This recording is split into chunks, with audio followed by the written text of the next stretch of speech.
예,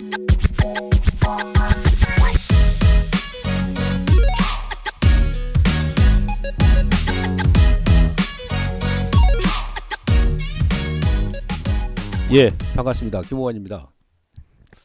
자, 3월 달에 뭐 다음 주부터 지난주에 이제 우리 시장이 선물 옵션 동시 만기일 일단 지났고요. 예, 다음 주 그 14일 날 화요일 날 미국의 소비자 물가 지수 발표하고 그다음에 뭐 중국 실물 경제 지표, 그다음에 유럽, 중국, 미국 뭐 동시 만기 주간이죠. 이제 지난 시간에도 이제 그래서 다음 주 미국의 소비자 물가 지수 발표하는 거 화요일까지는 시장을 좀 관망하는 것이 좋다. 그런 말씀을 이미 이제 드렸습니다만은 그러니까 안 그래도 이제 3월 달에 그 이벤트가 지금 많이 몰려 있는 그런 상황에서 예, 주말에 그 미국의 SVB 파이낸셜 파산 사태가 터졌습니다. 돌발 악재가 좀 터졌는데요. 우선은 그 SVB 이 사태에 대해서 제가 좀 심플하게 좀 정리를 해드리고 그 다음에 이 파산이 뭐 우리 시장 및 글로벌 증시에 어떤 영향을 미칠 것인지 어떤 변화가 또 생길 것인지 예 제가 나름대로 이제 분석을 해가지고 보고를 드릴 테니까 예 잘 들으시고 매매에 좀 참고하시기 바라겠습니다. SVB는 말 그대로 그 은행명 자체가 이제 뭐 실리콘밸리 뱅크죠. 그래서 소위 얘기하면 그 미국의 그 스타트업 기업들한테 투자를 하는 자금 지원을 하는 그런 금융사입니다. 첫 번째 이제 그 우리가 이제 코로나 때 뭐 저금리 거의 뭐 제로 금리까지 금리가 떨어지다 보니까 유동성이 넘치다 보니까 이제 그 스타트 기업에 투자를 많이 하기 위해서 돈이 몰렸지 않습니까? 그러니까 주로 이제 이 금융권에 그 SVB에 자금을 많이 유치를 했을 겁니다. 그러면 이제 SVB 같은 경우는 일반 이제 뭐 스타트 기업에 투자도 많이 합니다만은 그 자금을 예치한 자금을 가지고 이제 그 재투자를 해야 될 거 아니겠습니까? 그래야 이제 또 투자자들한테 이자 지급을 하겠죠. 예. 그래서 재투자를 하기 위해서 이 기업이 그 이제 우리가 이제 보통 이제 채권 같은 경우는 안전자산이라고 그러잖아요. 그죠? 예. 주식은 위험자산이라고. 채권 쪽으로 이제 많이 투자를 했어요. 채권 쪽으로. 근데 채권 쪽에 너무 많이 투자를 했죠. 그러니까 미국의 지금 70대 은행들 채권 투자 비율을 보게 되면 한 45% 미만인데 이 SVB 같은 경우는 57%를 투자를 했습니다. 자산 대비해서. 예. 근데 연준에서 이제 뭐 작년부터 급격하게 금리 인상을 했지 않습니까? 예. 그러다 보니까는 이 기업에서 투자한 그 채권 가격은 당연히 급락이 나오겠죠.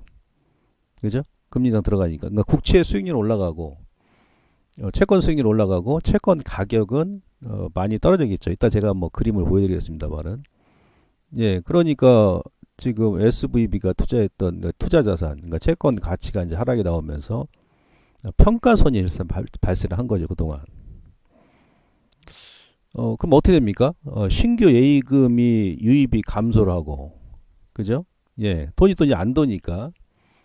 거기다가 이제 뭐 보유 예금 같은 경우도, 현재 보유하는 예금 같은 경우도 아무래도 이제 원래 작년부터 이제 사실은 우리 시장도 마찬가지였습니다. 미국에서 이제 공격적으로 금리 인상하면서 실질적으로는 우리도 작년 뭐 10월달, 11월달 뭐 강원랜드 뭐 사태부터 해가지고 레고랜드 강원도 지역에 그 다음에 일부 뭐 증권사들 뭐 PF 문제 생길 것이다 뭐 그런 얘기 많이 있었잖아요. 근데 뭐 지금까지 결국 뭐 터진 건 없죠.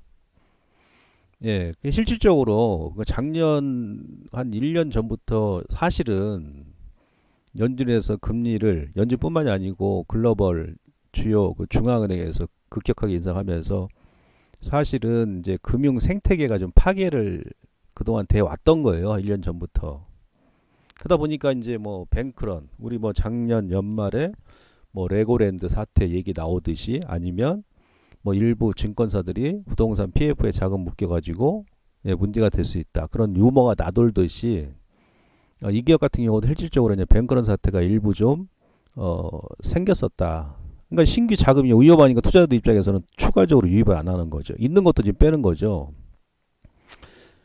그러다 보니까 이제 보유 자산을 그 회사 입장에서는 현금을 마련하기 위해서 매각을 하고, 그다음에 이번에 이제 원래 이거 채권 투자 같은 경우는 평가손으로 잡혀 있다가 이제 채권 투자 손실로 일단 확정을 했습니다. 결산을 앞두고요. 예, 그 다음에 이제 또 자금을 유치하기 위해서 증자를 계획해가지고 이제 증자 계획을 발표했는데, 주가가 일단 폭락이 나오다 보니까 주가가 당연히 증자에 실패하겠죠. 그죠? 그리고 이제 이번에 뭐 주가가 폭락 나오기 전에는 예를 들어서 주가가 뭐 10,000원인데 그게 뭐 1,000원으로 빠졌다 그러면 아무래도 증자를 한다 하더라도 그만큼 회사 입장에서는 현금 유입이 상당히 미미할 거 아니겠습니까? 그러다 보니까 이제 결국 이제 파산 선언을 한 거죠. 그럼 원래는 여기서 끝나는 겁니다. 그러니까 우리가 작년 같은 경우도 뭐 중국의 1위 건설사였던 뭐 헝다그룹 같은 경우도 파산 선언을 하고 나서 이제 뭐 중국의 건설 관련 기업들이 반등이 나왔듯이 그런 거죠. 우리가 이제 2008년도 금융위기 때 같은 경우도 그 전에 이제 뭐 베어스턴스라든지 그 다음에 그 기타 이제 뭐 금융위 때는 아마 미국의 지방 은행들이 많습니다. 지역 은행들이 1,200개 은행이 이제 이미 파산을 했고 마지막에 가서는 이제 리만이 일단 파산 선언을 하면서 거기서 이제 바닥이 나오면서 급격하게 시장을 돌렸던 그런 예도 있죠. 그러니까 일단 파산 선언을 하는 순간은 그 악재가 끝나는 겁니다. 그래서 뭐 주말에 이제 미국의 연방예금보험공사가 채권을 다 인수를 했습니다. 그래서 여기서 이제 나중에 뭐 점차적으로 예금 뭐 가입한 사람들한테 지급을 하겠죠, 자금을. 이런 그러니까 SVB 파이낸셜 사태가 이렇게 지금 이루어져 왔는데 앞서도 제가 말씀드렸습니다만 결론적으로 일단 파산을 했기 때문에 여기서 이제 이 악재는 끝났다 이렇게 볼 수 있겠습니다. 또 이번에는 예외적으로 미국 정부에서 상당히 좀 빠르게 지금 파산을 유도를 한 것 같습니다. 자, 그러면 지금 이 그림만 딱 보시면 여러분들 이해하실 겁니다. 아까 제가 이제 파산 원인이 국채에 많이 이제 채권에 많이 투자를 했다고 그랬잖아요. 50%, 57% 가까이. 예. 근데 작년에 국채 수익률 자체가 금리가 오르다 보니까 2020년 3월 달까지 코로나 터지면서 국채 수익률이 떨어지고 여기서 이제 국채 가격이 이렇게 오르다 보니까 아마 채권 쪽으로 투자를 많이 한 것 같습니다. 금리를 이렇게 빨리 단기간에 인상을 할 것이다라고는 회사에서도 뭐 생각 못 했겠죠. 예. 연준에서 이제 뭐 작년부터 금리를 이제 본격하게 인상하면 요때까지만 작년 2021년도 연말까지만 하더라도 국채 수익률이 이렇게 반등 나오고 계속 1년 동안 행보였거든요. 예. 작년 초부터 이제 금리 인상 급격하게 하면서 국채 수익률이 이렇게 급등이 나오다 보니까 반대로 국채 가격은 급락이 나왔죠. 급락이. 이다 보니까 이제 손실이 크게 확대가 된 겁니다. 근데 파산 금요일 날 이제 선언하고 나서 어떤 변화가 생겼냐면 국채 10년물 국채 수익률은 급락이 나왔고요. 그다음에 미국의 10년물 국채 가격은 급반등이 나왔어요. 이 얘기는 무슨 얘기냐면 앞서 제가 이제 말씀드렸듯이 어느 정도 좀 이제 파산하고 나서 좀 반영이 된 것이 아닌가 그렇게 지금 보고 있습니다. 아시겠죠? 그렇게 보시면 될 것 같고 다음 그러면 우리가 이제 그 데이터를 통해서 역대 파산했던 미국의 은행별 자산 순위를 한번 보자는 얘기예요. 리만을 일단 빼고요. 여기 보시면 이제 워싱턴 뮤추얼이라고 이 기업이 그 언제 파산했었냐면 그 2008년도 금융위기 때 9월 16일 날 파산했습니다. 9월 16일 날. 이 기업은 1위였죠. 자산 규모가 3,070억 달러였어요. 예금이 1,880억이고. 그래서 이제 미국 내에서 이제 그 당시에 1위 저축 은행이었습니다. 이 기업이. 물론 이제 얘가 이제 2008년도 금융위기 때 먼저 파산하고 나서 주가가 뭐 10월달, 11월달까지 더 밀었습니다만은 그 다음에 이제 리만이 파산 선언하고서 거기서 이제 급반등이 나온 거죠. 좌우지간 그랬고, 요번에 이제 시장이 조금 이제 우려를 하고 있는 것이 워싱턴 뮤추얼 다음으로 바로 이 SVB가 자산 규모에서는 2,120억 달러, 2입니다. 2예요. 예. 그래서 이제 금액이 좀 크다 보니까 우려를 하는 것이고, 이 기업은 앞서 제가 말씀드렸습니다만은 예, 스타트업 대출 관련 업무라는 예, 그런 금융 기업이죠. 그 다음에 이제 인디맥이죠. 인디맥은 이제 뭐 320억 달러인데 미미합니다. 모기 대출은행이죠. 이 기업도 이제 2008년도 7월달에 파산했고, 예, 뭐 콜로니얼, 그 다음에 이제 개런티 같은 경우는 이 기업도 이제 모기 대출은행인데 이 기업은 작년에 파산했어요. 2022년도 8월 22일 날. 뭐 금액이 이제 미미하니까 뭐 거의 뭐 보도에도 안 나왔었습니다만은 예. 그래서 이제 그 워싱턴 뮤추얼 다음으로 자산 규모가 크다 보니까 주말에 이제 뭐 미국을 비롯해 가지고 글로벌 국가에서 좀 우려를 표명한 것이다. 그렇게 이해를 하시면 될 것 같고, 오른쪽 보시면 지금 현재 미국의 그 메이저 4대 은행이 어디냐면 이제 자산 규모로, 파산 일자가 아니에요. 예, 자산 규모로 봤을 때 자산 규모로 JP 모간이죠. JP 모간은 3조 2천억 달러. 그다음에 뱅크 오브 아메리카가 2조 4천억 달러.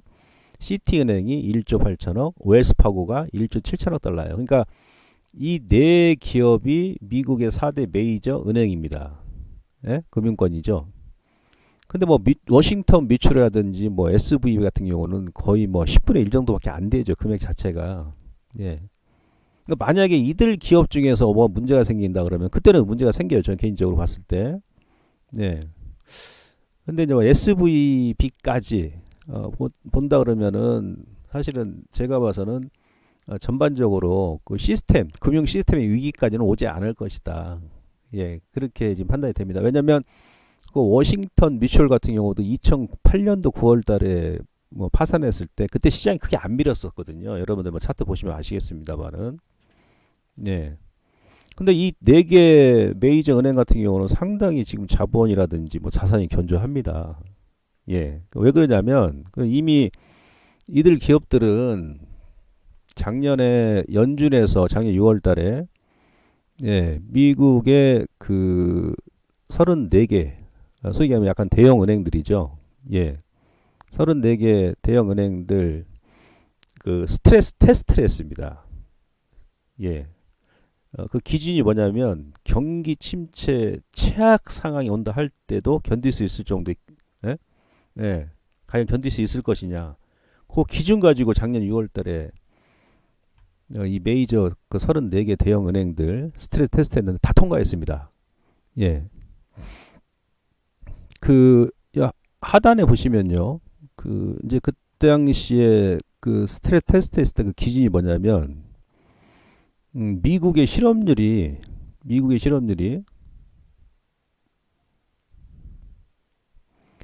자, 미국의 실업률이 10%로 올라가고, 이때가 이제 2008년도 금융위기 때 그랬었거든요. 그러니까 제가 볼때 금융위기 때 기준으로 해가지고 작년에 그 대형 은행들 스트레스 테스트 했거든요. 금융위기 때 미국의 실업률이 10% 넘게 올라갔지 않습니까? 그 다음에 GDP 국내 총 GDP가 3.5% 감소하고 상업용 부동산 가격이 40%, 그리고 일반 주택 가격이 거의 뭐 30%, 예. 그리고 이제 주가가 55% 각각 폭락하는 상황을 가정했을 경우에 기준으로 한 거예요. 예. 그러니까 소위 말하면 금융위기 때 그랬거든요. 금융위기 때.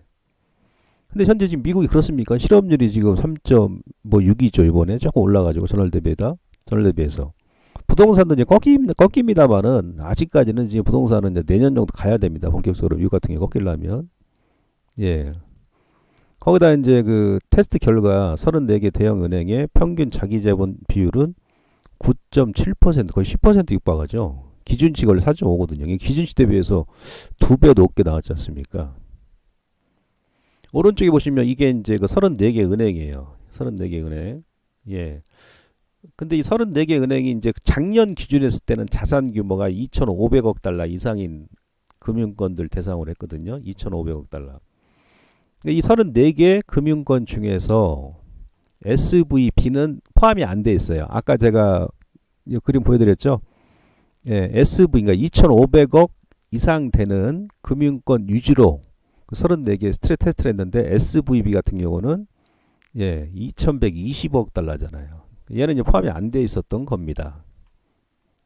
예, 그렇게 이해를 하시면 됩니다. 그래서 아까 이제 뭐 메이저 은행들한테 금융권들한테 이게 뭐 전이가 안 되면 어차피 이제 뭐 주말에 파산 선언을 했기 때문에 예, 거기서 이제 어느 정도 악재가 좀 마무리될 가능성이 높다라고 말씀드릴 수 있고요. 그리고 이제 그 세인트루이스, 보통 이제 금융시장에 어떤 이제 문제가 생기면 위기라는 것은 뭐 예고를 하고 오는 게 아니죠. 우리가 금융위 때도 그랬습니다만은 돌발적으로 갑자기 찾아오는 거거든요. 그러니까 작년부터 여러분들 이 그림 보시면 아까 제가 채권 가격하고 채권 수익률 차트 같이 보여드렸잖아요. 네. 금리를 계속 오르면서 국채 가격 자체가 1년을 넘게 지금 계속 빠졌거든요. 1년을 넘게. 그래서 원래는 이제 1년 전부터 사실은 올 그 1월 달까지 금융 생태계가 붕괴됐었던 거예요. 그러니까 우리 같은 경우도 뭐 연말에 네고랜드 얘기 나오고 그다음에 뭐 증권사, 부동산 PF에 좀 물려 있다. 몇 개 기업이 문제 생길 때 이런 얘기 나왔는데 이미 그 1년 동안 계속 시장이 지금 반영되어 온 거거든, 사실은. 그런 악재가. 그러니까 이제 아까 그 SVB 같은 경우도 사실은 1년 전부터 예, 이따 제가 주가 차트 보여드리겠습니다만은 반영이 미리 된 거예요. 예. 그래서 위기라는 것은 이제 예고 없이 돌발적으로 왔을 때 그게 이제 실질적인 위기지. 이미 1년 전부터 시장이 다 반영되어 왔는데 예? 그게 이제 골마서 터져버리면 그건 위기가 아니고 바로 봉합이 될 수 있단 말이에요. 예? 예. 갑자기 이제 어느 날 갑자기 터져버리면 그거는 이제 봉합을 하려면 좀 시간이 걸리는데 이미 1년 전부터 반영이 돼 오면서 마지막 구간에서 이제 파산선을 해버리면 거기서 이제 위기가 끝나는 거죠. 그런 경우는 이제 바로 또 봉합이 빨리 됩니다. 통상적으로. 예, 우리가 뭐 2008년도 금융위 때도 그랬습니다만은 그 당시에 니먼 같은 경우는 그리고 지금 뭐 SV라든지 이들 SVB라든지 뭐 그 전에 워싱턴 뮤추얼 그다음에 올해 뭐 개런티 같은 경우는 이미 금액이 다 나와 있잖아요. 니만하고 틀렸을 때 틀린 게 뭐냐면 니만 브러스 같은 경우는 그 부동산 PF에 이제 물려 있으면서 얘네들이 그 자금 엄청난 자금 가지고 또 파생에 투자를 했죠. 파생. 예? 파생을 계속 투자를 해가지고 꼬리에 꼬리를 물고 그래서 문제가 생긴 거예요. 그러니까 얼마인지를 몰랐던 거야. 금액 자체가. 이 시장에서 가장 무서운 게 뭐냐면 안개 속 장세, 안개 속 악재. 그죠? 이 악재가 일단 뭐 터지긴 터졌는데 그 악재 이제 뭐 금액으로 따지면 규모가 지금 어느 정도인지 모르는 거예요. 확정될 때까지는. 그게 가장 무서운 겁니다. 니먼 때 그랬거든요. 그래서 주가가 계속 밀리고 하면서 나중에 최종적으로 니만 사태가 이제 니만에서 이제 파산선언 하면서 거기서 이제 끝난 거거든요. 근데 지금 같은 경우는 일단 금액이 다 나와 있잖아요. 그리고 이제 자산 규모가 2,120억 달러고 예금이 지금 1,730억이니까 네. 일단은 이거 뭐 자산을 다 이제 매각을 하게 되면 파산 절차 밟아가지고 뭐 자산이 지금 예금보다 많잖아요. 현재 이론적으로는. 그죠? 그 중간에 이제 뭐 채권 손실이라든지 뭐 떨어져가지고 얼마나 더 손실이 났는지는 모르겠습니다만은 작년 기준에서는 자산 규모가 예금 규모보다 많기 때문에 아마 그 예금 하신 분들한테는 이제 뭐 절차를 밟아서 시간이 조금 걸린다 하더라도 예, 크게 뭐 피해 없이 아마 다시 한번 지급을 하지 않겠나. 예, 그렇게 이제 보고 있습니다. 예, 그리고 이제 보시면은 보통 이제 어떤 이제 이 세상에서 가장 똑똑한 놈이 돈입니다. 돈. 예, 이게 만약에 이제 전체 금융으로 위기가 확산될 조짐이 보인다 그러면 주말에 이건 이제 하이힐드 채권 스프레드 추이입니다. 예? 예. 요 채권 하이힐드 채권 스프레드 추이가 아마 조금 올라오긴 했어요. 주말에 저점에서. 네, 근데 뭐 지금 눈에 띄게 그렇게 많이 반등 나오고 그러지 않았습니다. 여기 보시면 금융위 때는 엄청나게 막 급등 났었죠. 그죠? 예, 이게 부실 채권이죠, 이제. 부실 채권. 그러니까 얘네들이 먼저 반등이 나오거든요. 금융 시스템에 문제가 생길 것 같다 그러면. 코로나 때도 마찬가지고, 예? 한 번에 그냥 급등 나버리죠. 근데 뭐 주말에 조금 기술적 반등밖에 안 나왔어요. 뭐 다음 주까지 봐야 되겠습니다만은, 예, 얘가 먼저 전고점까지 이 정도까지 치고 올라와야 되지 않았겠느냐, 그렇게 보여집니다. 제가 판단컨대는. 예, 그 다음에 뭐 세인트루이스 금융 스트레스 지수도 마찬가지고, 금융위 때하고 이제 팬데믹 때하고 비교를 한번 해보시죠.